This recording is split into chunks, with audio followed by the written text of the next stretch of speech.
Build creative confidence. Beat the inspiration addiction. Join the Writer's Gym.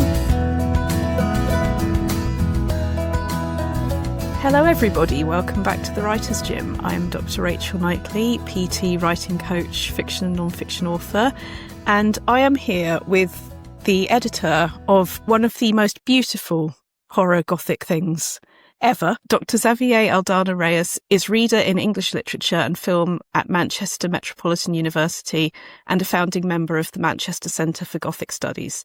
His publications include the monographs Contemporary Body Horror, Horror, Film and Affect, and Body Gothic, and the edited collections 21st-Century Gothic and Edinburgh Companion, and Horror, A Literary History, British Library 2016. Xavier is co-president of the International Gothic Association and a founding member of the Horror Studies Specialist Interest Group, hosted by the British Association of Film, Television and Screen Studies. Xavi, I love reading that bio because I can see a career as a writer, as an academic, based on the things that you love, the things that you enjoy. That's right. I've always been very uncompromisingly myself, I guess. As an academic, I guess you're normally encouraged to sort of ride waves of interest. And yeah, I've resolutely stuck to the things that make me passionate, that I feel the strongest love and deepest connection to. So yeah, it's a career dedicated to my love of horror. When did that love of horror begin? Well, that might surprise you, but not as early as, it does for most people. You normally hear writers say, I was writing horror stories from the age of 5, or, I was reading whatever, Edgar Allan Poe at the age of 7. I think for me, as for many people in my generation, it probably was Goosebumps that did it. That was the sort of gateway, because I was actually quite squeamish and found horror really difficult when I was younger, probably because I wasn't accustomed to it. So, and I remember having this distinct nightmare in which I'd be watching this horror film that I didn't want to watch. It was just a random thing. It was like a witch on the screen. And I remember the nightmare, I would close my eyes and I would still be able to see the screen through my eyelids. So I think that's how traumatized I was as a child with horror. It just absolutely horrified me. But then I read Goosebumps, and that's very tame kind of horror. No one dies in those books, or, the dog is safe. And then through Goosebumps, I ended up reading Stephen King, and then I encountered Clive Barker, Poppy Zebride, and, but it was only really when I started doing my master's it was actually in modern and contemporary literature that I encountered the term Gothic, and that I started sort of putting the threads together and realizing that a lot of the things I'd been reading as a teenager were sort of like coming together.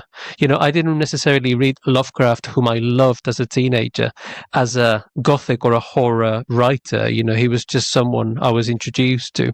But suddenly all those things sort of came together, and I was like, oh, maybe I do like horror. Angela Carter was another writer I discovered at university that changed my life.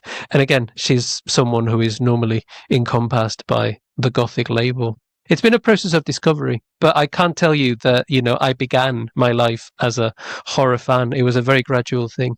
It's so lovely hearing this, because as you said, pretty much every single thing in that, I was leaping up going, me too, me too, me too, because as listeners already have heard dozens of times, I wrote a horror story in my early 30s out of a dare when my now partner said, maybe you don't dislike horror as much as you think you dislike horror, given that all of the novels that you loved at university were in fact Gothic novels. This memo had just not arrived in my brain at all. And it's so interesting how that perception shifts. Was it for you the term horror that was maybe, I don't want to say problematic, but was that the off-putting thing? I think for me, the misconception that horror meant arms falling off, blood spurting, rather than the ghost stories, the dark romances, the sense of unease, all of the things that I was fascinated by. I think it was a misunderstanding of the terminology, put me back from it for a while. It's such an ample label, isn't it? Because we talk about Anne Rice as horror, in the same breath as we talk about Clive Barker as horror. And obviously, what we call horror is always a retrospective thing. Frankenstein has become one of those canon novels, but it was never really published or marketed as horror. The very term didn't quite exist. So I think there's always an element of sort of like retrospectively putting texts in labels that work for us.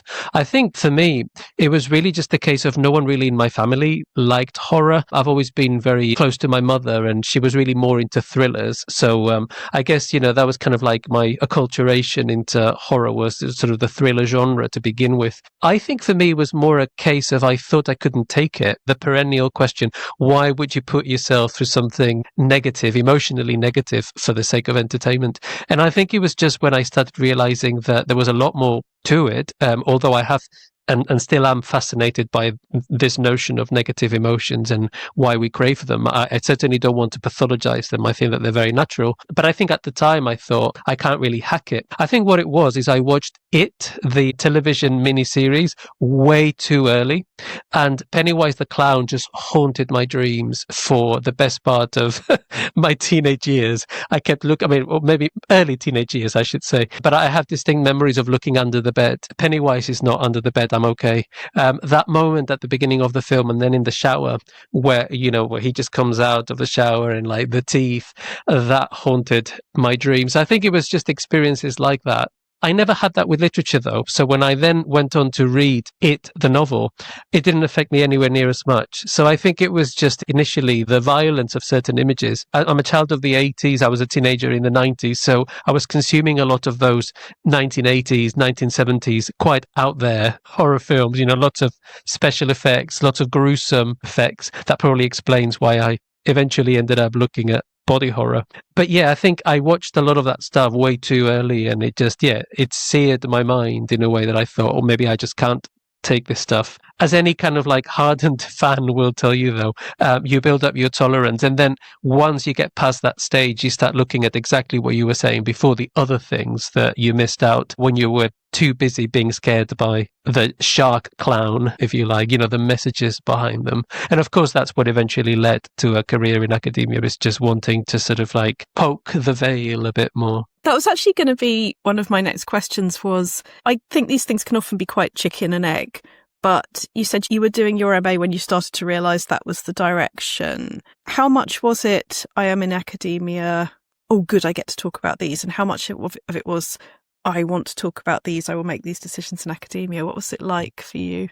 Again, very unplanned. None of it really. I mean, I was going to be a secondary teacher for a long while. After I did my MA, I was applying for a PGC in secondary education in London. It would have been a very different life, I guess. What I've always known is I love teaching. People tell me, I'm not going to say that of myself, people tell me I'm a good communicator. I don't know. What I can tell you is I love talking to people, and I love the interactions that you get in classroom. I love getting people enthused about things, and I love conversation. I genuinely do. I'm a bit of a recluse, so I'm not like super sociable, but I do like social contexts in which, we get to discuss things I'm interested in, like book clubs, for example, or that sort of thing. So I guess I gravitated towards that. And then it was during my MA, after doing this unit, I think it was called Foreign Bodies, Gothic Bodies, that I started thinking about the Gothic in more depth, and that I started sort of reading academics like Catherine Spooner, who ended up becoming my supervisor. And I thought, oh, right. So there is such a thing as Gothic academia, and people have actually. I discovered that there was a long history of looking at horror from a critical perspective. So I started digging a bit deeper, but never really with any kind of sense that I would make it in that world, because it just looked so, I don't know, daunting, especially as an MA student. So I didn't plan it. The reason I went on to do a PhD was because I thought I always have time to go back to a PGCE if this whole PhD scenario doesn't quite come to fruition. As it happens, chance is always a big factor in these things. Catherine Spooner happened to be giving a talk at Strawberry Hill, which, as Gothic fans know, but in case anybody hasn't been to Strawberry Hill, let's just talk about how that is a reality based on a fiction. Do you want to just talk a bit about Strawberry Hill? Yes, it's sort of like the influence or the inspiration behind The Castle of Otranto for Horace Walpole, normally considered the first Gothic writer, or his novel, The Castle of Otranto, normally considered the first Gothic novel in the canon. I'm not sure to what extent I actually even knew this when I gave a talk there. I probably did know this at the time, but I don't think I was aware of my first ever academic talk, is in Strawberry Hill. I don't think I gave it much significance at the time. But yes, so Catherine was there and I really got on well with her, and I told her how much I had loved her book, Contemporary Gothic. And she was like, well, why don't you come up to Lancaster and study a PhD? And honestly, it's one of those things that you do when you're young. From the vantage point of, I'm 42 this year. If I had to do it all again, I'm not sure that I would, because so much of that is that chutzpah of like, okay, well, there's nothing keeping me here, so let's do it. So I uprooted myself from London, where I had spent 4 years finishing my BA and doing my MA. And then somehow, even though I was very poor, somehow found the money working 2 or 3 jobs to pay for the first year of my PhD, not really without a clear sense of how I would get to the end of it. And then I got very lucky. I got a scholarship on the second year that paid for the last 2 years of my PhD, and then I was very lucky again, and I got a job pretty much before I finished the PhD, which is quite a rare thing these days. So yeah, if I had to repeat all of those things, I'm not sure I even could, even if I was to plan it really thoroughly, because I think so much of it was happenstance. But I feel very strongly that I am in the right place. And although I would never do it all again, I am very happy that I am where I am today. Yeah. And that's something that is really important, I think, for a lot of my clients and my listeners who are at some level doing a jigsaw career, as a writer and as all of the other things that probably interest you as a writer, working out how that unique jigsaw is created in the first place, much like Horace Walpole inventing the house as well as the genre for the novel, and putting it all together in a way that reflects who you are, what you're interested in, what you need. It's probably a blessing in a way that we don't completely know, because the whole way that we do it is by not knowing, isn't it? You work out what you're interested in and you follow that thread. You do, yeah. You kind of like, you go where life takes you. It's a little bit like, jobs. You go wherever the job is, I guess. So I kind of like, I followed the trail of Gothic breadcrumbs, I guess. I never even planned on staying in the UK, really. I only did so because I went on an exchange program to Roehampton University for a year, and then... Where I was lecturing. Oh, lovely. And where I did my BA. I have very fond memories of that department and that campus. I had a lovely time there. So yeah, I never thought it was going to go beyond 12 months. I fell in love at the time, so that's what kind of like kept me there for a bit longer, doing the MA. And then, as I say, I never really planned on doing a PhD until it suddenly happened. Sometimes when I go back to London, this is a very Gothic image. I've got this kind of weird feeling between like nostalgia and, a bit like The Man from the Crowd, the Edgar Allan Poe short story. I'm kind of like half expecting to see an alternative version of myself, this double of me who stayed in London and became a secondary teacher. Are you going to write it? No. It's too close to the bone. Is that a challenge for everybody out there? Are we allowed to borrow it? Are we allowed to have a second year living in London somewhere? Yes, be my guest. But yeah, there's that moment. I think it's also in Henry James's The Jolly Corner, that kind of like almost encounter with the you that could have been, or the other you that could have been. I find London a very haunting place for that reason. It's so interesting you mentioned Roehampton with that, because I did my BA there. I went to Bath for my MA, and then I was in Hull. I was still living in London, but I was there. But then I was lecturing at Roehampton. I absolutely have experienced that sensation of the different versions of yourself that you can sort of see in your head walking down the same path that you are now on. And I remember thinking that around, you'll know the lake at Roehampton at Frobel College, and just walking around there, it feels to me like it hasn't changed. And I do have that sensation of all the different selves and all of the sort of offshoots that could happen with that. But it was so interesting when I first approached you to say, would you come and talk to us here? And I hear from particularly non-fiction writers something along the lines of, does it count if it's not fiction? And I find that so interesting, because the fundamental skills, the fundamental emotional ingredients of writing are that jigsaw putting together. I talk about it as an artist palette, that it's our imagination, our interests, our questions about the world, our memories. We're doing that same thing of mixing those colours in a way that is always going to be unique. And it is interesting how maybe we don't always perceive that in ourselves, that we are still mixing those colours, doing the same thing. That's why I was so keen to come and talk to you, because first of all, I never really get the opportunity to talk about writing as a thing. And normally, whenever I do podcasts or interviews, it's about a specific topic I've been researching. And as you say, I mean, to me, academic writing is creative writing, and it always has been, but it's not really generally the perception, right? Academic writing is perceived to be objective, more kind of like in the realm of the scientific, or, the kind of reason driven. And we tend to think about creative writing as a lot more passionate, driven by emotion and so on. But you're absolutely right. I think it's impossible to write something completely objectively. And you pour yourself into every project that you do one way or another, which is also why projects feel dated, don't they? When you look at them 15 years on, because none of us stays the same.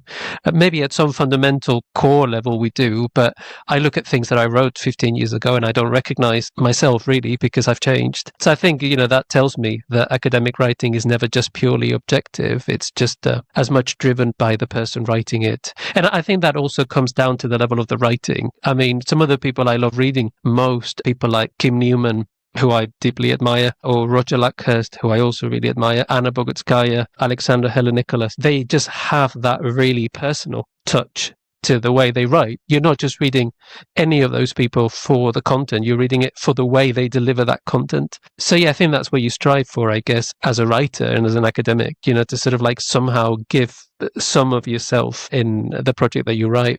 I should say as well that one of the reasons I write so much is I am a frustrated creative writer.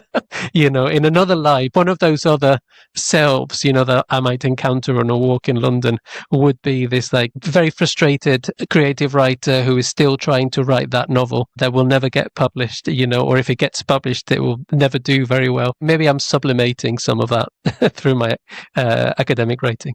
In coaching sessions, I'm always very careful to ask what level of challenge somebody is up for that day. As an interviewer, I don't have to do that, so I'm just going to say, if those breadcrumbs come along now, if an idea for a story, like the one that we just talked about, if those come up now, is there a danger of saying internally, I am this kind of writer, not that kind of writer, and therefore that's not going to happen because that's one of the other lives? Yes, absolutely. I mean, I started writing a novel about 2 or 3 years ago, straight after COVID, which I found really traumatizing, but not for, I found it very paralyzing as a writer. It really stopped me in my tracks. And then suddenly when we came out of COVID, I said, this sudden burst of creativity, and I started writing this novel that will probably never get finished, and I had a fully formed structure for it. What stops me really is the research. I find in the same way that we don't think about creative writing as academic, I don't think we think of creative writing as academic itself. And I know from interviewing loads of writers, Rosie Garland, who we work with locally quite a lot, how much historical research goes into writing, for example. That's always what stops me. It's just like I would now have to take 6 months off to research the life of nuns in convents in the 1960s in whatever part of Spain in order to be able to write the rest of this novel. So yeah, that has to be parked. Maybe not for another life, maybe for retirement. I think my biggest frustration is just the days aren't long enough, and the months aren't long enough, and the years aren't long enough. I'll never get to write even half of the things I would like to write. The supportive shouting at the radio that I can hear out there, I mean, don't get me wrong, a lot of people come to me and say, I can't write my novel because I have to do the research first. And the thing that I would be saying back at that point is, what if, just what if, the idea that has already arrived gets transcribed, simply transcribed, just this is what I can hear, onto the piece of paper, leaving the great big gaping holes into which please insert research, but being honest about what are the images, what are the dialogue moments, what do I see, what do I hear. I'm going to be honest with my piece of paper, and then I will do the research later, but that happens there. Now, the reason that I like that is that people from scientific or academic backgrounds for whom doing that might feel unprofessional realise that they can have the fun. And this, for me, is the important thing, is getting back into a spirit of this is not an exam room, this is a playroom.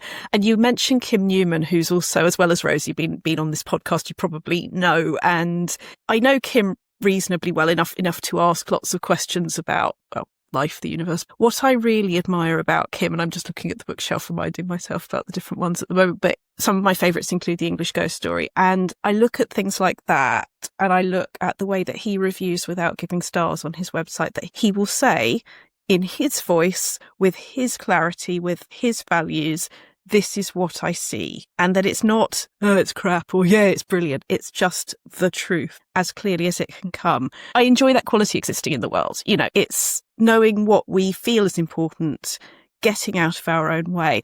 And I suppose what makes me sad is the idea that you won't give yourself that fun. Because I love your writing, and I love the way that your passion comes through it when I listen to you talking about these things, or when I read you talking about these things. I see the clarity, and I see you loving the subject. It's never the messenger, it's the message, which is how I find Kim and Rosie and lots of other people is it's coming through us. So is this just me putting a little thought in of, oh, go on. You might enjoy it. You might enjoy writing the novel. Thank you so much. I mean, I do. I love writing. I mean, I did get 15 or 20,000 words of that novel sort of started, just as you said, for the pure fun of it. As an academic writer, you never write for the money anyway. So I guess I'm used to writing for the sake of writing. It's definitely something I couldn't live without. I don't think I could do this job if it didn't involve some degree of writing. To me, it's not the only thing that I enjoy about the job. I enjoy all of the aspects of the job, but it's the one that, as you say, allows me the most creative fun to have. It's definitely different skills, and I think writing creatively is in some ways harder than writing academic writing, purely for the fact that when you're writing academically, I love structure. I love structure on things. I know there are writers like Ramsey Campbell who start somewhere and the novel just materializes as they write it, almost as if it was like floating in the ether.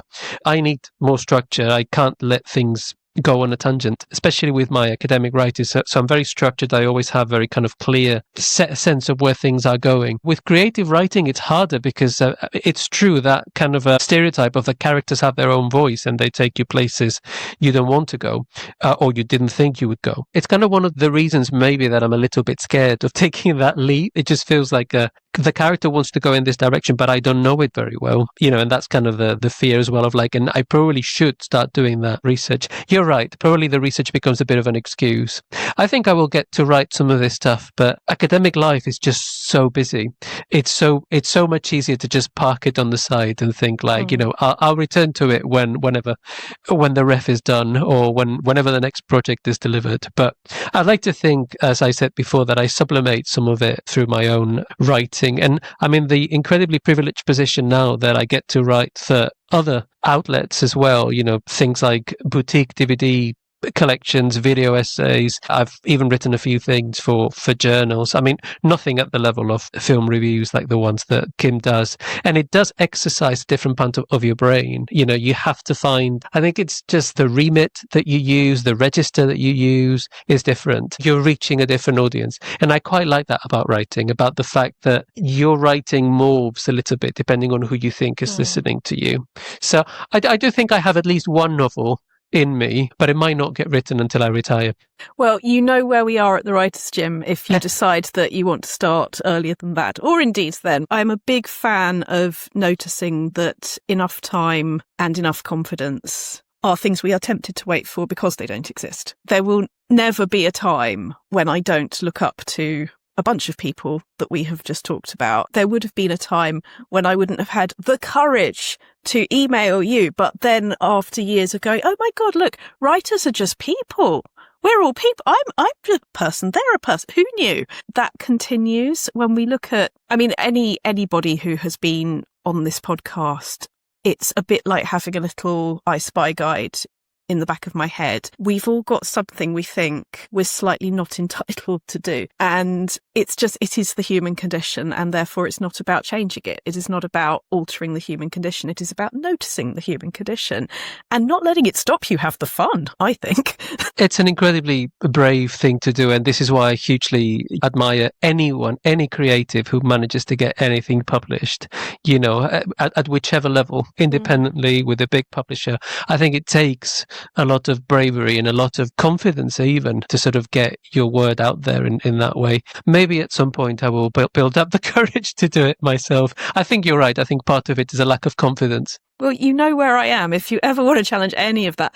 You mentioned just now it being sort of easier in terms of academic publishing, in terms of writing the next thing. I'm going to ask a very, very broad, how does that work for you? Because I think for a lot of people listening, they've not experienced that kind of thing. So in terms of your books, your articles, working with the film companies, things like that, what is that like? What happens for you? I think what's different about academic writing is that you've got a goal in mind. And again, that depends on the kind of publication that you're working on. So if I'm working on an article, there is an expectation for that article to be accepted for a journal that is going to make some kind of contribution to knowledge in that area. So I know I have to line things up in a specific way to head there. So there'll be some expectation of dealing with the debate in that area up to the point that you make that contribution. And I'm very good at synthesis. I tend towards surveys because I think I'm very good at observing things and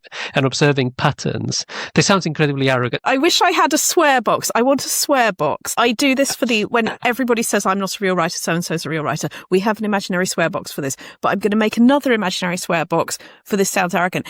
What you do is really, really interesting. You are being generous in sharing it. It is not arrogant. So yeah, there's always an element of I think I'm good at synthesis, which I think has served me right, especially in terms of writing overviews of things, or how is this film doing this, or how is this novel, how has it been seen over the years. I'm very good at sort of being able, I'm a good reader, and I think I can extract the core of a reading quite easily. So I think that helps me in synthesizing information. So I think there's a lot more of that going on in academic writing. It's always your own take on whatever you read anyway, in the same way that there are 100 ways of reading Frankenstein, there are 100 ways of reading Barbara Creed. But I think depending on where you place your emphasis and the angle. So I think that's slightly different. I think when you're writing creatively, you're trying to sort of somehow bring this vision that you have. I think of it a bit like painting. You've got the idea in your mind, but the process of getting it onto the canvas, that process of mediating from your brain or your, the image in your head to the page is the challenge. It's a little bit like that with academic writing, but there's less room for all of the kind of, shall we say, all of the ambiguous elements to come in, because when you're writing creatively, there's tone, there's focalization, there's character, where does this scene go? I mean, I've talked about this with Rosie Garland in the past, how she likes, for example, to have the various bits of the novel on the floor, and then she decides which. It's not quite so hard with academic writing because you've got to follow the structure of the argument. You can't, well, I guess you could start at the end, but you probably do start at the beginning and take the reader with you. It's a bit more like, I guess, doing a tour of a museum. You will guide the person through your view of that particular area, and then maybe end up then making some kind of overall statement about the state of things. I particularly love writing academic books because I think it's the expansive element of the book that speaks to me. I find that however much structure I want to put on things, you never really end up writing exactly what you had in mind. So there is an element of that, a creative risk to academic writing as well, that the book kind of goes places you didn't think it would. But I like the fact that when I'm writing in that kind of more longer term, ideas change, and you change with them as well, the more you write about them. So you find out what you wanted to say in the process of writing it.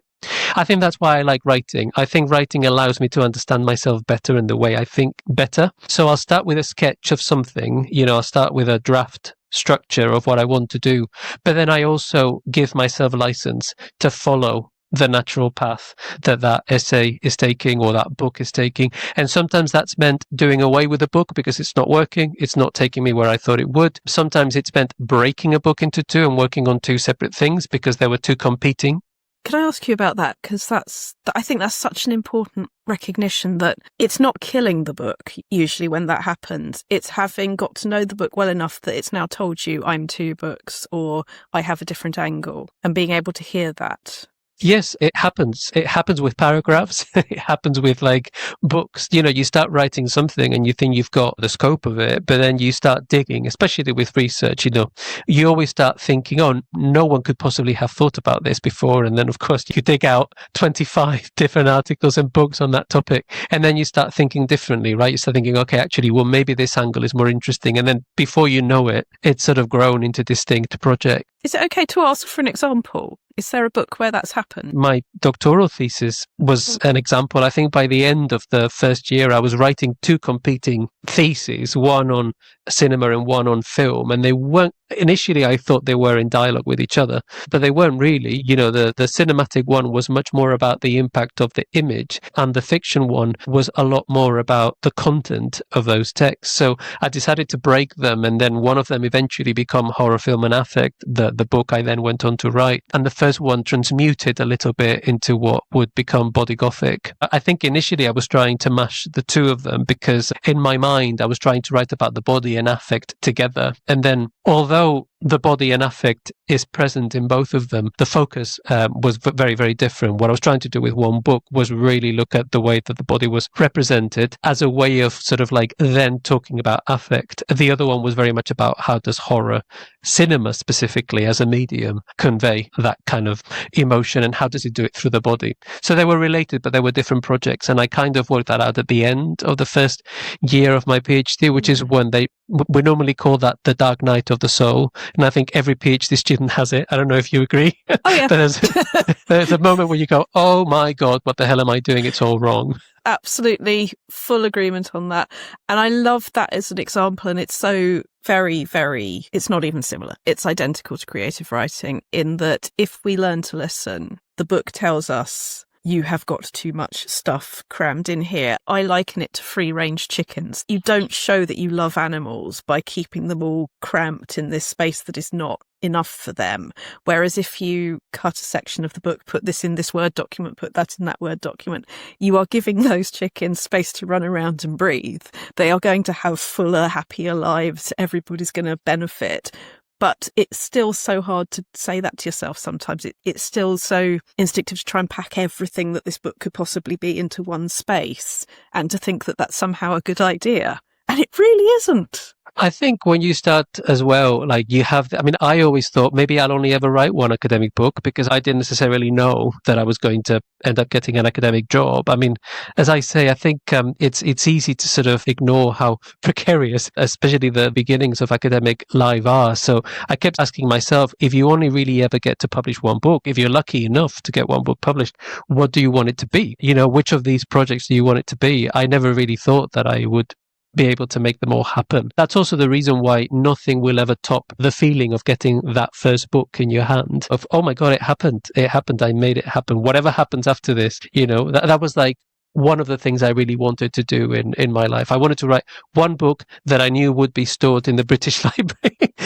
when all of the other copies get popped, because no one's buying them. There will be one copy of the book. And it meant a lot to me to have my parents' names in that book, which is why I dedicated it to them. I'm the first person in my family to go to university, the first person in my family to just have a job that doesn't require physical labor just as well, because I'm physically very unfit. So it meant a lot to me that I could just return the favor of the education that my parents gave me with a lot of hard labor on their part by having their names forever kept in the vaults of the British Library. So nothing will ever top that experience, I don't think. To go back to what we were talking about. So yeah, when this first happened to me, I just thought, how do I condense everything I want to say into this one book that might just be the book? You're right. I think it's about giving ideas the space to breathe. Books, characters, structures, narratives. I think it's just like sometimes something tells you it doesn't gel, or it's too big, or it's too confusing. There's too many strands. And I think it's a hard thing to do, but sometimes you just have to cut.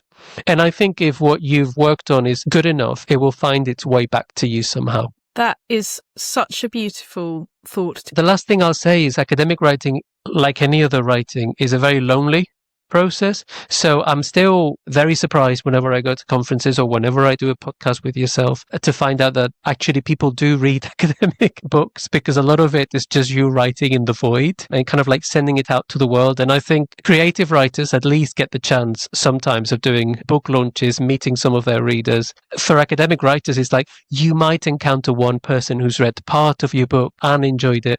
So getting to do this podcast is a great privilege, and I really, really appreciate creative writers taking the time to speak to academic ones. As you say, I think there's a lot more connecting when we do than people realize. So thank you so much. Thank you. And right back at you. There is so much that connects all kinds of writing. And the thing that I hope you're taking from this, that I'm certainly taking from this, is a beautiful reminder. We are entitled to listen to and transcribe and explore all of our stories. There is no categorization. There are no fences that stop you being all of the versions of yourself. It's just curiosity in the end. Xavier Aldana Reyes, thank you so much for joining the Writers' Gym. Thank you so much for having me. You've visited the Writers' Gym with author and coach Dr Rachel Knightley. Production and sound design are by Ashley Lexine, and theme music is by Chris Gregory.